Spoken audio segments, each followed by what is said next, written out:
and I corrected myself as a failing. Failing. That's what I was going to ask. So you still have hope. I think, yeah, I have hope. Mm-hmm. But the notion that in 2026, my children have less civil rights than I had. A bunch of privileged mean girls complaining about privilege and trying to make fetch happen.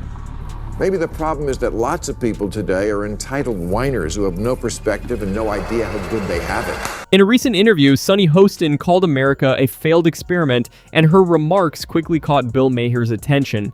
Since Hostin and Maher are generally seen as being on the same side politically, why did he react so strongly? And what exactly did Sunny Hostin say that sparked such a response? Hit the subscribe button and let's get started. We've got every clip ready for you. You called America a failed experiment when you were on Friday. Well, and I corrected myself as a failing. Failing. That's what I was going to ask. So you still have hope.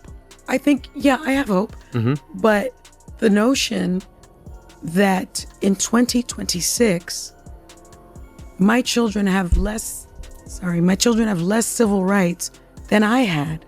That's horrible and terrifying. That is terrifying. Yeah. And so any scientific experiment that you would take, because I've discussed this with my husband, because apparently he heard some of the blowback when I said it's a failing experiment.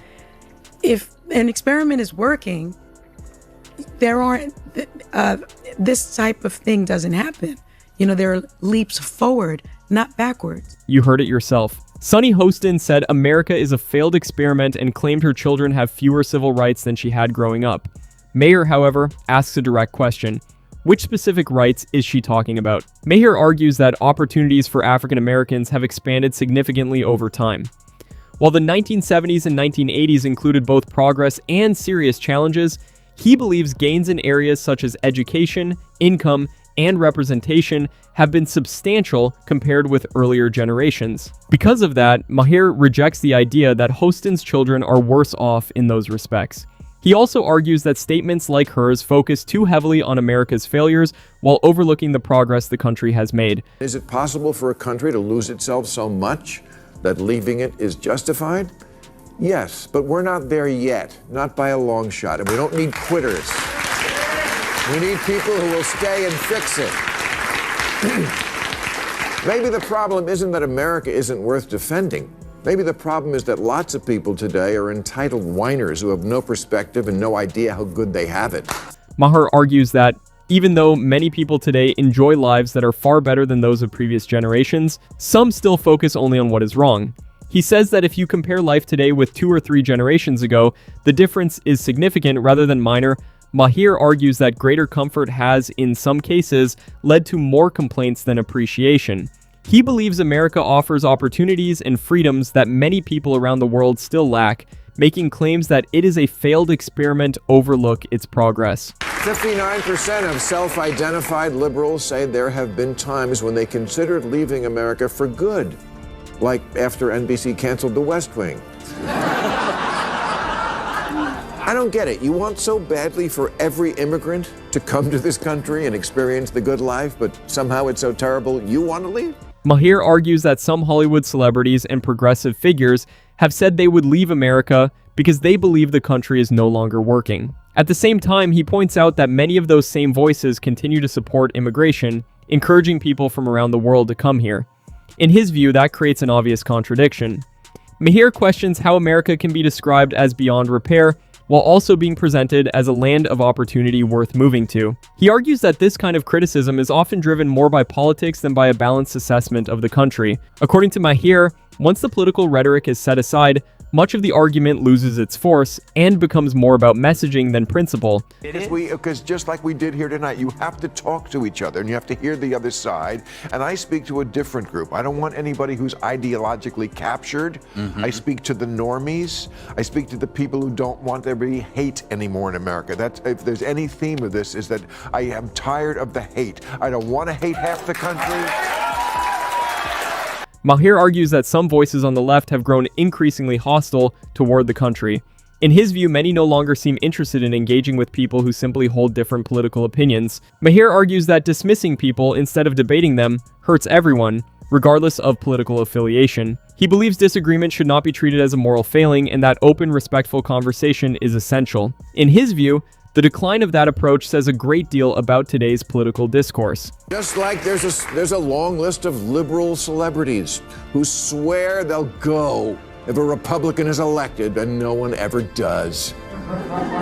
Miley Cyrus once said, "I am moving if Trump is my president. I don't say things I don't mean." Here she is looking miserable, having to endure America at the Grammys last Sunday.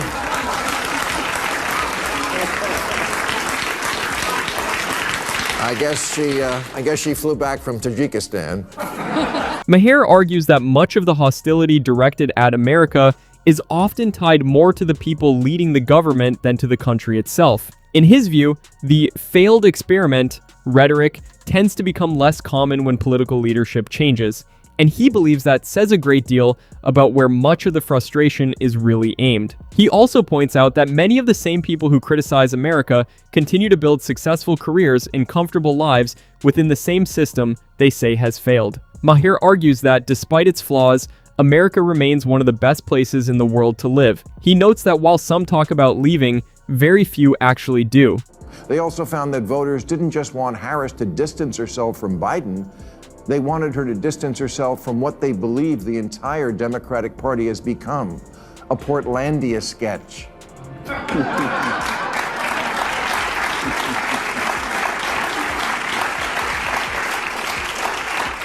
A bunch of privileged mean girls complaining about privilege and trying to make fetch happen. What a shocker that the people who see everything through the lens of race and sex see their election loss as a result of racism and sexism. Yes, if only we weren't so irredeemably unenlightened, we would have elected a black president by now. Oh, what, we did? Oh, right, and then re-elected him. Maybe you missed it because it wasn't on TikTok. Maher is clear about his view. He argues that Hostin and others like her are highly successful public figures who have forgotten how many opportunities they have enjoyed. In his opinion, they describe themselves as victims of a country that has also given them wealth, influence, and careers that most Americans could only hope for. Maher also criticizes claims that Kamala Harris's loss to Trump was simply proof of widespread gender bias. He argues that voters consider many factors, including policy and the economy, rather than making their decisions based on gender alone. In his view, reducing the election to a single explanation ignores the broader reasons behind the outcome, and that is what frustrates him most. And sexism? Hillary got 3 million more votes than Trump, which in a normal country would be called a victory. It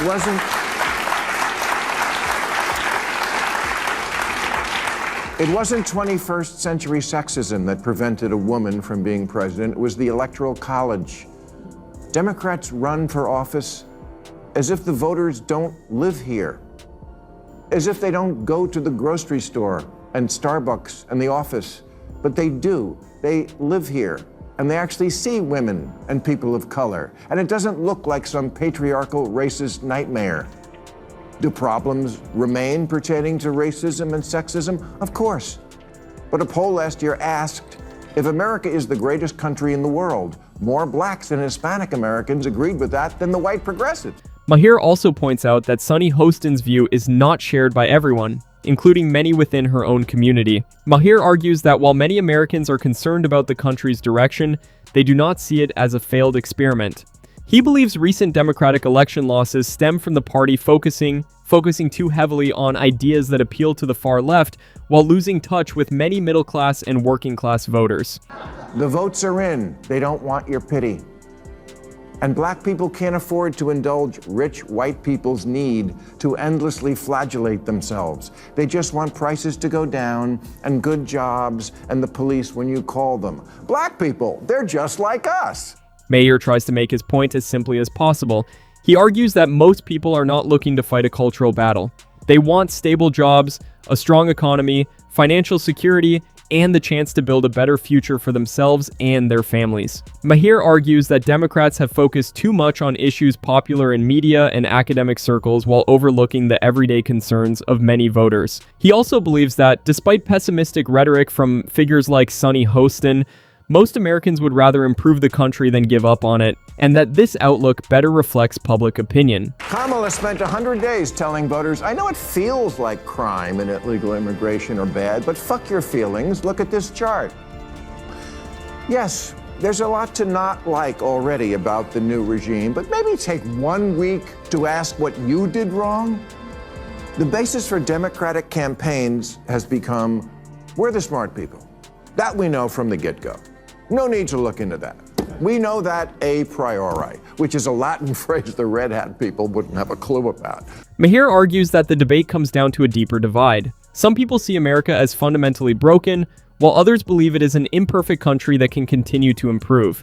In his view, the real issue is not politics alone, but criticism that, he believes, loses sight of the country's progress. Maher argues that most Americans want opportunity, stability, and a fair chance to succeed. He believes comments like Hostin's may generate attention but do not reflect the priorities of many everyday people. In his view, the loudest voices are not always the most representative.